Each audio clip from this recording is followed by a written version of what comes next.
नमस्कार दोस्तों, आप पढ़ रहे हैं कक्षा 12वीं एनसीईआरटी गणित, जिसमें आज आप पढ़ेंगे प्रश्नावली 1.4। तो देखिए, हम प्रश्न 1 की बात कर रहे थे, जिसमें अवकलन का प्रयोग करके हम सन्निकटन मान ज्ञात करना सीख रहे थे। तो प्रश्न पहले के अंतर्गत हम 5 सवाल कर चुके हैं। आगे देखते हैं।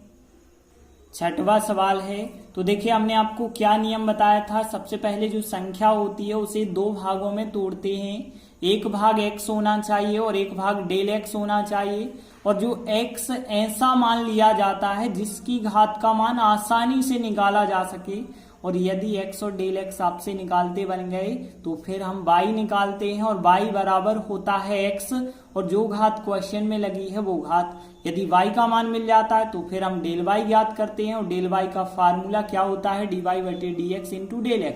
और दोनों यदि ज्ञात हो जाते हैं तो दोनों को जोड़ने पर जो आंसर आता है वही हमारा अभीष्ट मान होता है। तो देखिए, सवाल हमारा क्या है। 15 के ऊपर 1/4 की घात लगी है। अब ध्यान देना, हमें 2 ऐसे भाग करने होंगे इस 15 के 1/4 का मान आसानी से मिले।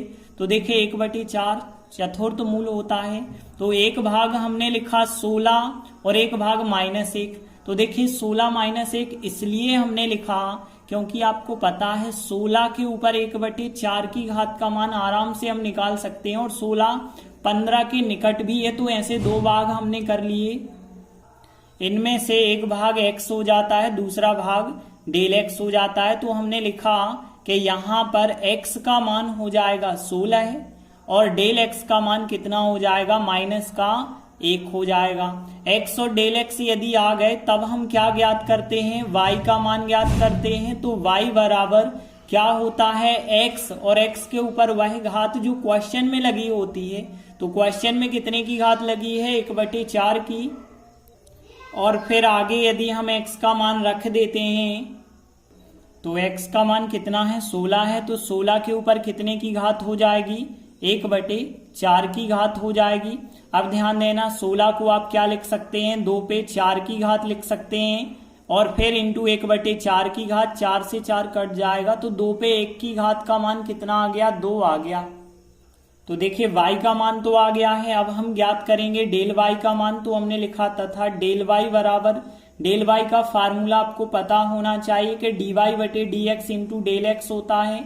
अब देखिए, dy/dx का मान क्या होगा, y बराबर है x पे 1/4 की घात। इसका अवकलन कीजिए तो 1/4 आ जाएंगे आगे, और फिर 1/4 में से 1 की घात घटाइए तो -3/4 की घात आ जाएगी, into del x. Del x का मान कितना है, -1 है। तो -1 लिया हमने। तो देखिए, यहाँ माइनस की जो घात है इसे प्लस का हम बनाएंगे। तो कैसे बनेगी प्लस की घात, बटे में लानी पड़ेगी। तो x पे 3/4 की घात हो जाएगी नीचे। अब देखिए, -1/4, और x का मान कितना लेना है आपको, 16 लेना है। तो x का मान यदि आप 16 लेते हैं तो 16 के ऊपर 3/4 की घात आ जाएगी। अब देखिए, यहाँ 16 के ऊपर 3/4 की घात का मान आप कैसे निकालेंगे, देखिए -1/4। अब देखिए, 16 को हम लिख सकते हैं 2 पे 4 की घात। तो 2 के ऊपर 4 की घात लिखी, और फिर इंटू 3/4 की घात और लगी होगी, और आगे सॉल्व करेंगे तो -1/4। अब यहाँ पे देखिए, 4 से 4 की घात कट जाती है, 2 के ऊपर 3 की घात बचती है, जिसका मान कितना हो जाएगा, 8 हो जाएगा। तो -1/32 आ जाएगा, और 32 का भाग 1 से करेंगे, और 32 का 1 से यदि भाग करेंगे तो दशमलव में आएगा कुछ। तो माइनस तो लगा ही है, 0.031 लगभग आएगा। तो देखिए, अब डेल y भी आ चुका है, y भी हो गया है। तो देखिए, अब हमें जिस संख्या का मान ज्ञात करना था, हमने लिखा आता है 15 के ऊपर 1/4 की घात का जो मान होगा वो y और डेल y दोनों के योगफल के बराबर होगा। अब देखिए, y का मान कितना है, y का मान है 2। तो हमने लिखा 2, फिर माइनस करना होगा, डेल y का मान कितना है, 0.031। अब देखिए, 2 में से आपको घटाना होगा 0.031 को। तो दशमलव लगा के 3 0 आप रख लें, फिर इनको यदि घटाते हैं तो 1.969 हमारा आंसर हो जाएगा। तो इस प्रकार से पहले प्रश्न का छठवां सवाल कंप्लीट हुआ। इसके बाद देखिए अगला 7वां क्वेश्चन है। तो देखिए 26 के ऊपर 1/3 की घात लिखी है। अब इसे कैसे हम सॉल्व करेंगे? तो देखिए 1/3 की घात क्या कहलाती है? घनमूल कहलाती है। तो हमें 26 के दो ऐसे भाग करने होंगे कि एक भाग का घनमूल होता हो। तो देखिए इसे हम 27 - 1 लिख सकते हैं। ऐसा लिखने से क्या होगा, 27 का घनमूल आराम से निकल आएगा और 27 जो है 26 के निकट भी है। तो यहाँ पे 27 का घनमूल 3 आराम से निकाल सकते हैं आप। तो 27 हो जाएगा x और डेल x कितना हो जाएगा, -1 हो जाएगा। तो हमने फिर लिखा कि यहाँ x बराबर हो गया 27 और डेल x का जो मान होगा वो कितना हो जाएगा, -1 हो जाएगा। अब देखिए x और डेल x यदि आपको पता चल गए तब आप क्या ज्ञात करते हैं, y और डेल y ज्ञात करते हैं। तो y बराबर क्या होता है, x पे वह घात जो क्वेश्चन में दी गई है। तो क्वेश्चन में कितने की घात है, 1/3 की घात है। तो फिर 1/3 की घात हमने लगाई और देखिए फिर मान रखेंगे x का मान कितना है, 27 है। तो 27 पे 1/3 की घात। अब देखिए 27 को हम क्या लिख सकते हैं, 3 का घन लिख सकते हैं और 1/3 की घात। तो देखिए यहाँ 3 से 3 की घात कट जाएगी क्योंकि घातें गुणा में है। 3 से 3 कट जाएगा, 3 पे 1 की घात आएगी, मतलब आंसर कितना आ जाएगा, 3 आएगा। तो देखिए y का मान तो आ चुका है तथा अब हम डेल y का मान ज्ञात करेंगे। तो डेल y बराबर क्या होता है, dy/dx इंटू डेल x होता है। तो देखिए अब हम इसे सॉल्व करेंगे। तो देखिए dy/dx का मान क्या होगा, y का मान है x पे 1/3 की घात, इसका अवकलन करेंगे तो 1/3 आएगा आगे और x के ऊपर कितने की घात आ जाएगी, 1/3 में से 1 की घात घटाएं तो -2/3 की घात आएगी और इंटू डेल x का मान कितना है, -1 है, -1 रखा। अब देखिए ऊपर तो -1 रहेगा, नीचे देखें तो 3 रहेगा। देखिए घात जो ऋणात्मक थी इसे हम धनात्मक बनाने के लिए बटे में ले आते हैं। तो x पे 2/3 की घात बटे में ले आए हैं बराबर। अब देखिए -1 और नीचे है 3, x का मान कितना रखेंगे, x का मान 27। तो 27 के ऊपर फिर कितने की घात रहेगी, 2/3 की घात रहेगी। अब देखिए 2/3 की घात का मान हम कैसे निकालते हैं, नीचे तो यहाँ पे चल रहा है 3। अब ध्यान देना 27 को हम क्या लिख सकते हैं, 3 का घन लिख सकते हैं और फिर 2/3 की घात। तो देखिए यहाँ 3 से 3 कट जाएगा, 3 का वर्ग आ जाएगा फिर। तो यहाँ -1 3 और यहाँ पे 3 का वर्ग आएगा तो 9 हो जाएगा, मतलब -1/27 हो जाएगा। और 27 से यदि आप भाग करेंगे 1 में तो -0.037 हमारा डेल y का मान हो जाएगा। तो देखिए y और डेल y दोनों आ गए, मतलब आता है हमारा जो सवाल था 26 पे 1/3 की घात का मान क्या हो जाएगा, y प्लस डेल y हो जाएगा। अब देखिए y का मान कितना आया है, 3 आया, 3 रख दीजिए। डेल y का मान आया -0.037। अब देखिए यदि आप इसमें से इसको घटाएंगे तो 3.00 आप 3 बार रख लेना तभी आप घटा पाएंगे और घटाएंगे तो 2.963 लगभग हमारा इतना आंसर हो जाएगा। तो इस प्रकार से प्रश्न 1 का 7वां सवाल भी कंप्लीट हुआ। इसके बाद देखिए 8वां सवाल है 255 के ऊपर 1/4 की घात। तो देखिए लिखा हमने हल, 255 के ऊपर 1/4 की घात है, मतलब चतुर्थ मूल। तो देखिए 255 के आसपास ऐसी संख्या आप देखिए जिसका 1/4 की घात का मान आसानी से निकल सके। तो 256 होती है ऐसी संख्या जिसपे 1/4 मतलब चतुर्थ मूल आराम से आप निकाल सकते हैं, क्योंकि 256 का चतुर्थ मूल 4 होता है। तो यहाँ 256 - 1 लिखेंगे तो 255 ही बचा होगा। तो देखिए 1 हो जाएगा x का मान, तो यहाँ पे फिर x का मान कितना हो गया, 256 हो गया। और यदि हम बात करें डेल x की तो डेल x का मान फिर कितना हो गया, -1 हो गया।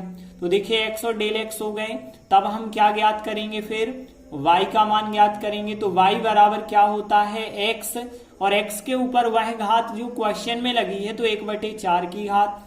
अब देखिए यहाँ x का मान कितना है, 256। तो 256 के ऊपर 1/4 की घात। अब 256 को 4 पे 4 की घात आप लिख सकते हैं। तो यहाँ पे 1/4 की घात लगी थी पहले से, 4 से 4 कट जाएगा तो 4 पे 1 की घात का मान कितना आ जाएगा, 4 आ जाएगा। तो y का मान तो ज्ञात हो गया। अब हम ज्ञात करेंगे फिर डेल y का मान। तो डेल y बराबर क्या होता है, dy/dx होता है इंटू डेल x। तो हमने फार्मूला लगाया। अब dy/dx मतलब इस y का उकलन करेंगे तो देखिए y बराबर क्या है, x पे 1/4 की घात और इसका उकलन करेंगे तो 1/4 आगे आएगा और x पे 1/4 में से 1 की घात घटाएंगे तो -3/4 आएगा। डेल x का मान कितना है, -1 है, -1 रखा। अब देखिए यहाँ -1 आएगा, ऊपर नीचे 4 आएगा और यह घात माइनस की है, प्लस की बनाएंगे तो यहाँ 3/4 प्लस की घात हो जाएगी यदि बटे में ले आते हैं तो। अब देखिए -1 लिखा और 4 लिखा, x का मान कितना रख देंगे, 256 रखेंगे। तो 256 के ऊपर 3/4 की घात यहाँ चल रही है। देखिए आगे सॉल्व करेंगे तो -1/4। अब देखिए यहाँ पे 256 को अभी हमने लिख के बताया था 4 पे 4 की घात, तो 4 पे 4 की घात लिखी और 3/4 की घात लगी हुई है तो 4 से 4 की घात कट जाएगी, 3 की घात बची होगी, मतलब -1/4 3 की घात बची होगी क्योंकि 4 की घातें कट गई और 4 पे 3 की घात का मान 64 होता है। और आगे यदि हम सॉल्व करेंगे तो -1/256 आ जाएगा और 256 का भाग यदि आप 1 में देंगे तो दशमलव में आंसर आएगा 0.0039, लगभग आंसर इतना आएगा। तो देखिए y और डेल y दोनों आ चुके हैं। तो फिर आता है जो हमारा सवाल था, वो सवाल हमने लिखा कि 255 के ऊपर 1/4 की घात का जो मान होगा वो कितना होगा, y प्लस डेल y के बराबर होगा। और y का मान हमने कितना निकाला है, 4 निकाला है, माइनस डेल y का मान आया है 0.0039 आया है। अब देखिए 4 में से इस संख्या को घटाना है तो 4.00 करके 4 अंक तक बना लें, फिर घटाएं तो 3.9961 फिर आ जाएगा और यही हमारा फिर आंसर होगा। तो इस प्रकार से 8वां सवाल भी कंप्लीट हुआ। इसके बाद देखिए 9वां सवाल है, 82 पे 1/4 की घात है। तो देखिए यहाँ 1/4 की घात मतलब चतुर्थ मूल यहाँ पे। तो देखिए जो 82 पे 1/4 की घात लगी है, पहले तो आप इसे 2 भागों में तोड़ेंगे। एक भाग ऐसा होना चाहिए जिसका 1/4 की घात का मान आराम से निकल आए। तो देखिए इसे हम 81 + 1 लिख सकते हैं क्योंकि 81 जो है उसका 1/4 की घात का मान 3 आराम से आप निकाल सकते हैं। तो 81 + 1 के रूप में हमने लिखा है। तो यहाँ 81 क्या हो जाएगा, x का मान हो जाएगा। तो यहाँ x बराबर हो गया 81 और यदि हम बात करें डेल x की तो डेल x का मान हो गया +1। देखिए तब फिर हम ज्ञात करेंगे y का मान। तो देखिए y बराबर क्या होता है, x के ऊपर वह घात जो क्वेश्चन में लगी है, तो 1/4 की घात लगी है। अब देखिए x का मान 81 आप रखेंगे, 1/4 की घात लगाई और 81 का मान यदि हम देखें तो 81 को गुणन खंड के रूप में लिखें तो 3 पे 4 की घात लिख सकते हैं और 1/4 की घात, 4 से 4 घात कट जाएगी, 3 पे 1 की घात मतलब 3 आ जाएगा इसका मान। तो y का मान तो हमने ज्ञात कर लिया। अब तथा हम डेल y का मान ज्ञात करेंगे। तो डेल y बराबर क्या होता है, dy/dx होता है इंटू डेल x होता है। तो देखिए अब dy/dx कैसे हम निकालेंगे, जो y है y बराबर x पे 1/4 की घात, इसका उकलन करेंगे तो 1/4 आगे आ जाएगा और x पे 1 घात कम हो जाएगी, -3/4 बचा होगा। अब देखिए यहाँ पे डेल x का मान कितना है, 1 है तो हमने 1 रखा। देखिए आगे सॉल्व करेंगे तो 1 × 1 ऊपर तो हो गया 1, नीचे है 4 और फिर जो घात माइनस की लगी है इसे प्लस की घात बनाते हैं तो बटे में लिखना होगा। फिर अब देखिए 1/4 और x पे 3/4, तो देखिए x का मान कितना रखेंगे, 81 रखेंगे। तो यहाँ 81 के ऊपर आ जाएगी 3/4 की घात। अब देखिए 81 को क्या लिखा जा सकता है, 3 पे 4 की घात लिखा जा सकता है। तो इसे फिर हमने क्या लिखा, 3 पे 4 की घात लिखा और 3/4 की घात लगाई। और देखिए आगे सॉल्व करेंगे, 4 से 4 की घात कट जाएगी, 3 पे 3 की घात बची होगी और 3 पे 3 की घात का मान कितना होता है, 27, 3 × 9 = 27 और 1 बटे यहाँ पे फिर कितना हो जाएगा 108 हो जाएगा। 108 का यदि आप भाग देंगे 1 में तो दशमलव में आएगा 0.009 लगभग आपको प्राप्त होगा। तो देखिए y और डेल y दोनों हो चुके हैं आपके पास यदि, तो अतः जो हमारा सवाल था 82 के ऊपर 1/4 की घात का मान जो होगा वो कितना होगा y प्लस डेल y के बराबर। देखिए y का मान कितना आया है 3 आया, 3 रखिए। डेल y का मान कितना आया प्लस 0.009 आया। यदि दोनों को आप जोड़ देंगे तो 3.009 हमारा फिर आंसर हो जाएगा। तो इस प्रकार से 9वां सवाल भी कंप्लीट हुआ। इसके बाद देखिए अगला 10वां सवाल है। तो यहाँ पे दिया गया है 401 के ऊपर 1/2 की घात मतलब वर्गमूल। तो देखिए यहाँ पे 401 के पास में नजदीक में कौन सी संख्या ऐसी होगी जिसका वर्गमूल आसानी से निकाला जा सके। तो 400 ही ऐसी संख्या है जिसका वर्गमूल आसानी से निकाला जा सकता है और यह संख्या 401 के नजदीक है। और फिर प्लस 1 लिखेंगे और 1/2 की घात। अब देखिए यहाँ x का मान कितना हो जाएगा 400 हो जाएगा। तो हमने लिखा यहाँ x बराबर हो गया 400 और डेल x का मान कितना हो जाएगा 1। तो x और डेल x हो गए। तब फिर हम ज्ञात करेंगे y बराबर। तो y बराबर फिर क्या होता है x और वह घात जो क्वेश्चन पे लगी होती है तो 1/2 की घात। तो देखिए x का मान 400 रखा और 1/2 की घात। अब देखिए 400 को हम क्या लिख सकते हैं 20 का वर्ग लिख सकते हैं 1/2 की घात। अब देखिए 20 का वर्ग हमने इसलिए लिखा क्योंकि 2 से 2 की घात कट जाएगी। तो यहाँ पे 20 पे 1 की घात मतलब 20 आंसर हो जाएगा इसका। तो देखिए y का मान तो 20 आ गया। अब हम क्या ज्ञात करेंगे डेल y ज्ञात करेंगे। तो डेल y बराबर क्या होता है फार्मूला आपको पता होगा dy/dx इंटू डेल x होता है। तो देखिए आप इसे कैसे सॉल्व करेंगे।